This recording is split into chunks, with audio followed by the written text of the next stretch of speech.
Hey guys, welcome back to another video. Today, as you see from the title, we are reviewing and theorizing about the week before, the first official interactive novel. I know we had VIP, but that was like the prologue, the prelude, the tester to see if we're able to do this. And we are, because this book was freaking fantastic. I love this book so much. This book is so much better than all the Fazbear Frights and Tales of the Pizzaplex. I enjoyed this book so much that I was able to read this under 2 hours, the whole thing, which is shocking because it usually takes me an hour and 30 minutes to read some of the Fazbear Frights or Tales from the Pizzaplex books. It's just that good. And not only that, this is canon. At least I hope so, because we got so much lore about FNAF 1, so much that we not even thought of. And it's crazy, and I can't wait to just get into this. While this is happening, I should probably discuss about the first thing about this, which is, yes, the phone guy's name is actually revealed. I always knew this day would come, eventually, and I had to make a decision. See, you might be wondering, what the hell am I talking about? If you don't know, I actually have made a FNAF fan game franchise, or well, not franchise, series called Five Nights at Freddy. Some of you might have played them, enjoyed them maybe, but for those, you might have known about one specific character I've made named Fritz, who, if you don't know, is actually supposed to be the phone guy. But that has now changed. The phone guy's real name is actually Ralph, believe it or not. And I've always knew this. I had to make a decision if I wanted to change the name of the character, and I thought about this all night, and I decided that I will. I like being this whole FNAF fan game series was supposed to be like a thing that tied in the FNAF universe together, and I always knew that I would have to do this. So it's official. I am changing this character's name to Ralph. Some of you may not like this and think I'm just doing this because for consistency, but it's my decision and I've made it. He's named Ralph from now on. You're all just gonna have to accept it. It's gonna be hard for me to get used to this guy's name as Ralph, but I think we should be able to get through this and accept this new change. But with that out of the way, let's actually focus on the story. So you play as Ralph, and it's your final week, just like the phone guy said it was in the other thing. And why that, you're actually surviving 5 nights at Freddy's. But there's a twist. Each night, you actually have a new objective. Let's see. So, in the first night, there's a light bulb that is broken in the male's restroom, and you have to go in and fix it. Why that, you actually make choices on how to, survive, actually. In fact, let me get my notes. I'm pretty sure I actually wrote in every single death that's in this game. Well, they're not all deaths. They're more, some of them are like endings rather than deaths, because there's actually 25 possible endings, but 3 of them are like true full-on endings. The rest of them are just game over endings, something like that. Alright, I got it here, and I have calculated there are 70 possible game overs in this book. Yes, that's right, 70 game overs. That is crazy, and some of them are actually insane. Let me try to remember some of them, or see the ones I have. Okay, there's one where I think you mess up Bonnie's head in night 2, I think. No, night 3.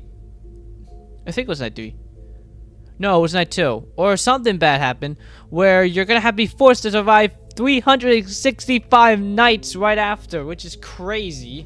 Oh, another one is where you bring Mr. Cupcake to your house, and you bring it to your daughter, because Ralph actually has a daughter named Capilla. I'm pretty sure that's how you pronounce it. And because the cupcake's alive, it ends up killing her, which is crazy. What's another one? Oh, there's one with, I think, the Toy Dar March. There's another one. What's another one? Oh, there's another one where Foxy breaks into your house, and no matter what, you end up losing for some reason. Well, technically, no.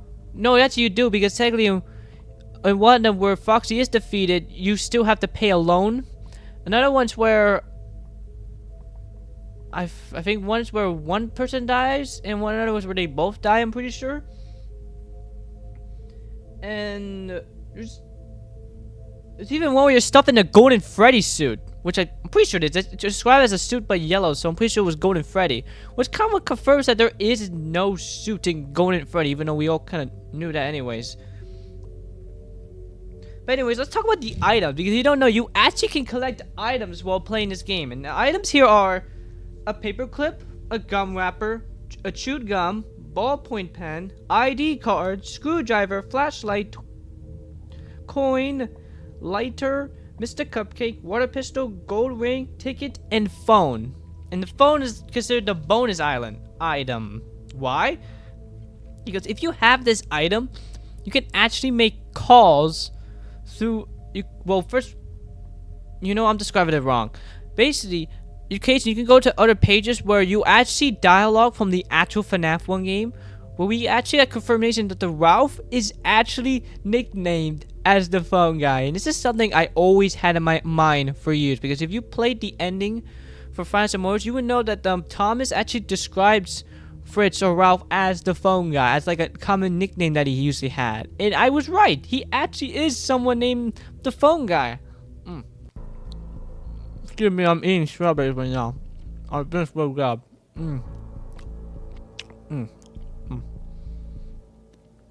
Alright, I'm back. Alright, so this happens with night 1 and 2. I don't remember seeing it on night 3. But this could actually lead to one of the possible endings. Because there's 3 or 4. Technically it's 3, but there's one that's not exactly an ending. So the first one, I call the wait ending. Actually, you know what? That's like the best one. I think I should see that for that. So let's talk about the over ending. At page 241, where you have to tell Copila that you might have to go back to another shift for night 6, because there actually is a night 6 in this book. And the thing is, it counts as ended because you might want to go, but I'm guessing the reader might choose not to go to night 6. Though I must say, in the night 6, there's literally only one possible ending. The other one just leads to, well, game overs. But this one ending, which is kind of crazy. Alright, let's talk about the 5 nights ending, where you basically just survive 5 nights. Simple as that. That's a very simple and basic one. But I should actually talk about what the over ending really impacts, because we actually get introduced to a new character named Browen. I'm pretty sure that's the name. Yeah, Browen. And in this person is actually an investigator who originally wanted to be in the job for Freddy's, but was not accepted the job for reasons. But she actually decided to come back and investigate, and actually knows that the animatronics are actually possessed. She knows all of it. She even dropped one of the animatronics' actual names, being Bonnie is officially named Jeremy. So even though we only knew that, it's not got a confirmation that Bonnie is actually named Jeremy, which means Foxy's actually Fritz and Freddy's actually Gabriel. Anyway, moving on. And she actually dies. She talks about how the animatronics are actually planning on leaving and escaping, which in my point kind of makes sense, because they probably would be tired of staying in that place, so they probably would want to, roam around the place. And that's what night 6 is. It's basically you trying to shut down the animatronics. But while all this is happening, you can actually come to another ending where it's basically Golden Freddy, and how he it actually describes how he actually kills you. Apparently, it's not just screaming. I'm pretty sure he's literally putting his head. I don't know I forgot how exactly to describe it, but he grabs your head with both hands, and he just screams at you until your brain rots. It's actually kind of dark. And anyways, but actually before all this, we actually get this interesting part where you need to type in the specific codes. One involved something, I think, just random sequence. Another one actually involved 1983. We actually hear the crying child death in the bite of 83. which is kind of insane. Another one is 1987, where we actually hear the FNAF 2 Night 5 phone call. Well, not hear, read. And the other one just leads to the sequence with Brown, where you have to use the ticket, which coincidentally says the year 2014, which is kind of funny. Though I don't think we actually get a confirmation of the year we actually take place in. No, we actually don't. But then again, I'm pretty sure this is still technically 1993 or 1992, one of those eras or years. What else do I need to talk about? Should I talk about any other the deaths? I don't know. Let me think of one that was interesting to me. Well, I guess I'll talk about how there's actual references. The one thing I actually like is that there are actual references that weren't, you know, sidelined and not, you know, make believe, like the Sailor Thrift one. Is that they actually reference content like Thor, Lord of the Rings. I think Star Wars was mentioned once. No, it wasn't. What else was mentioned? I think Ghostbusters was mentioned once. No, that was in the other story. Maybe. I know one FNAF story included Ghostbusters. I just don't remember when. Oh, Into the Pit.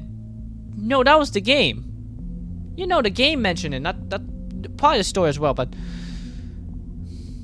yeah, there's actual references and pretty much that. Now, I think we should actually talk about the wait ending, as I call it, because this is probably the most insane one of them all. Because in the wait ending, it's literally the exact same scene from FNAF 4, well, FNAF 1 with the Night 4 phone call. How he basically just describes everything that is, everything that we all knew was gonna happen. Basically, it's a moment where the animatronics are so aggressive and they're just banging on the door. And here's a fun fact: this is actually Night 5. I always knew it in my head that the FNAF 1 Night 4 phone call actually took place in Night 5 because it just seemed to make sense. You know, it was his final day, the animatronics would just get so aggressive against him. And because of that, it actually ends up with him getting substituted by everyone, not Golden Freddy like most of us thought. And he's actually stuck in a suit. It doesn't say which one. Well, it's probably Freddy.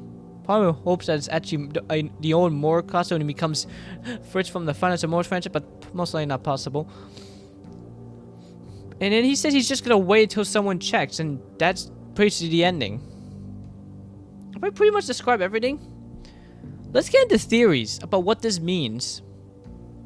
Well, it confirms a lot of stuff, but also leads to new questions. For example, I'm pretty sure we can all agree that the wait ending is the canon ending. So what happens to Copila? Does she end up turning evil? What if she actually returns in a future FNAF game? It's probably not possible. Either that, or part of me feels like that she's actually the night guard for FNAF 3. Possibly just to take revenge. That could be cool, but then again, part of me thinks more it's just Henry or Michael and not Copila.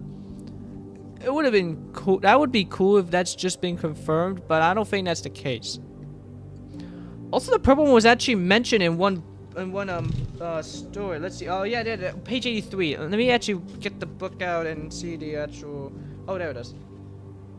Basically, at page 83, where I think you use some type of bonus item, something insane happens. Oh, a master key or something like that, and then the thing just crashes.